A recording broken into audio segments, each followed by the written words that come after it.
From the St. Louis Public Radio newsroom, this is The Gateway.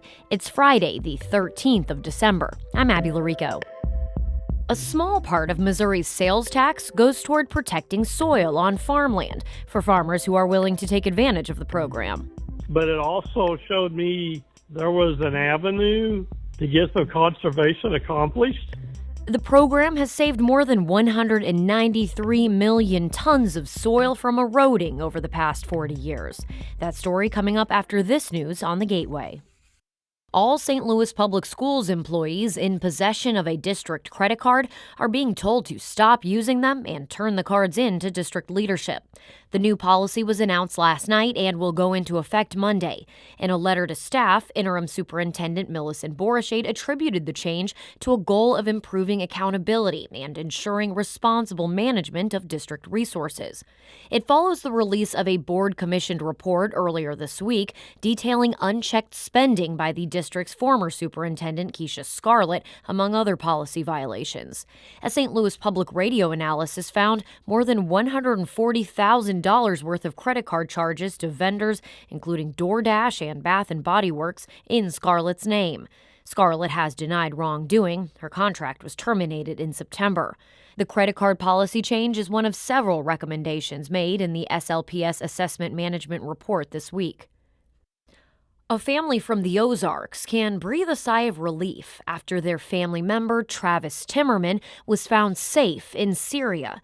St. Louis Public Radio's Chad Davis reports it comes after rebel forces toppled Bashar al-Assad's regime. Timmerman, an Urbana, Missouri native, went missing several months ago during a Christian mission trip. He ended up in a Syrian jail. His mother, Stacy Collins Gardner, says he was in Europe the last time she spoke with him. But Timmerman ended up in Lebanon before heading into neighboring Syria. He was found east of Damascus. Gardner told NPR that she's relieved. I'm going to hug him. I'll be excited, and I probably won't let him go. I say, well, thank God you're still alive, and I'm so happy. Our prayers came true, and I just don't want him to do it again. Gardner says Timmerman graduated from Missouri State University and pursued a law degree. I'm Chad Davis, St. Louis Public Radio. Missouri Governor Mike Parson has chosen Melissa Price Smith as the next St. Louis County prosecutor, the latest move in a legal dispute between the governor and county leaders. Smith is an assistant prosecuting attorney and supervises the department's sexual assault and child abuse team. In a statement, she says she's honored to be appointed and hopes to lead the office to build a safer county. County and state leaders, though, are currently in a legal battle over who has the authority to appoint the county prosecutor. County Executive Sam Page picked Court Van Ostren for the job earlier this month. Missouri Congresswoman Cori Bush made her farewell speech Thursday, capping off roughly 4 years in the U.S. House. St. Louis Public Radio's Jason Rosenbaum has more on the St. Louis County Democrats' address. Bush spent roughly a half hour talking about her unlikely journey from an activist protesting Michael Brown's death in Ferguson to becoming the first black woman from Missouri to serve in the House. I ran for this seat to deliver for you, St. Louis, for the people. She alluded to how she often differed with her party, including speaking out against Israel's military invasion of Gaza. My radical and unconditional love for humanity is not a weakness. It's my superpower. Bush lost to St. Louis County Prosecutor Wesley Bell earlier this year. She will leave Congress in early January.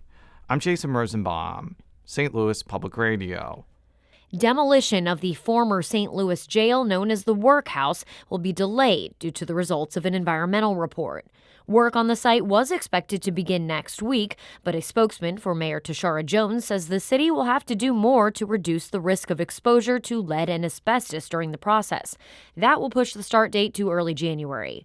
The jail, officially called the Medium Security Institution, last housed detainees in June of 2022. The first phase of development will also include the installation of a memorial marker at the property on Hall Street. 14 men with ties to the North Korean regime have been charged in federal court in St. Louis for their role in a scheme using remote IT workers to funnel money to the country's nuclear weapons program. St. Louis Public Radio's Rachel Lippman explains. The 14 men worked for two front companies that would advertise remote IT workers to U.S. companies. The workers would use the identity of U.S. residents to avoid sanctions. The scheme lasted for at least 6 years, and it netted $88 million for the North Korean government. It is unlikely that any of the men under indictment will ever face trial. But Ashley Johnson, special agent in charge of the FBI in St. Louis, says the case helps raise awareness of the scheme. The reward that the State Department has put out also gives exposure to those individuals within North Korea and other countries should they try to perpetuate these same types of schemes. The indictment does not name any companies with ties to the St. Louis area, but Johnson says there have been victims in the region. I'm Rachel Lippman, St. Louis Public Radio. A parochial school in St. Charles canceled classes Thursday as close to 1/3 of its student body got sick with the flu. St. Louis Public Radio's Sarah Fenton reports. At Seton Regional Catholic School, 90 kids are homesick after they developed fevers and other symptoms. That represents a large portion of the small school's 330 student enrollment. The outbreak comes during what's so far been an otherwise mild flu season.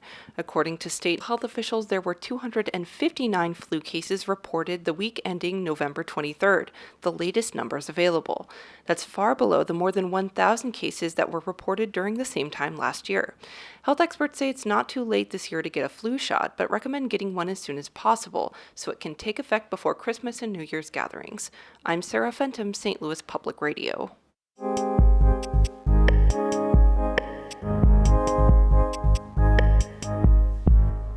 Every day, Missourians pay a small tax with each purchase they make that supports conservation efforts in the state. And as Tadeo Ruiz Sandoval reports, with large portions of Missouri regularly in a drought, those dollars have helped farmers prepare. It's a breezy Friday morning in north central Missouri, and University of Missouri agronomy professor Kelly Nelson is riding an all-terrain vehicle through 1,500 acres of the school's Greenlee Research Farm in the Knox County town of Novelty, just southeast of Kirksville. Nelson says this open field of crops is basically his office. He's riding to a plot where research is ongoing about practices that conserve water and soil. It's part of a decades-long fight against erosion, one of the biggest threats to Missouri's land. Soil is one of those key natural resources. When rain falls, it dislodges the earth it hits. The soil's nutrients move with the collision. But when cover crops are planted, their leaves serve as an umbrella, protecting the dirt from impact. Nelson plants these cover crops over inclined land, which helps guide the rainfall down into a gravel-covered pipe inlet. The pipe directs the water to a reservoir, where it can be stored, studied, and used for irrigation with a pump. When it rains too much, a second inlet releases the excess into a natural waterway. Nelson says the inlets reduce soil loss by 60%, helping the crops become more drought-resistant. We just have to be proactive on addressing those erosion issues. That's, one component of the system. Nelson's research is in part supported by the Missouri Soil and Water Conservation Program. Created in 1984 to combat erosion, it's state-run and funded almost entirely by a 0.1% sales tax. In other words, for every $10 in goods sold in Missouri, the fund gets a penny. That might not seem like a lot, but in the past fiscal year, the tax generated almost $70 million for conservation. Jim Plasmeyer oversees the network of water district offices operating in every Missouri county as the program's director. The offices offer cost-share programs that help landowners implement conservation methods on their property. It's all about producers coming to the district saying, I have a resource concern I need to address. Can you help me? One of these producers is Sheridan County resident Kenny Reichart. He grew up on a farm that needed help with its soil practices. He says his family didn't know much about conservation then, but wanted to learn.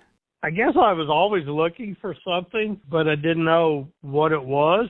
Cost share helped, but it also showed me there was an avenue to get some conservation accomplished.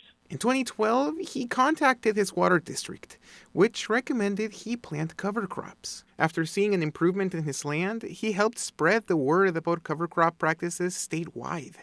In his travels, Reichard says he's seen pushback from farmers in adopting these practices due to fears of losing money. Plasmeyer says since 1986, the program has saved almost 200 million tons of soil from eroding. In the past fiscal year, the tax funded conservation practices on more than 360,000 acres. That's about 1% of the state's farmland. You hear a lot, we're the government and we're here to help. Well, that is true to word in this program. The Water and Soil Conservation Program is currently working on a project to minimize sediment loss in waterways. The tax will be up for a statewide vote in 2026. I'm Tadeo Ruiz Sandoval. That story comes to us from member station KBIA in Columbia. The Gateway is a production of St. Louis Public Radio, a listener-supported service of the University of Missouri St. Louis. Theme music by Ryan McNeely of Adult Fur. I'm Abby Larico, and from the St. Louis Public Radio newsroom, this has been The Gateway. Have a fantastic weekend.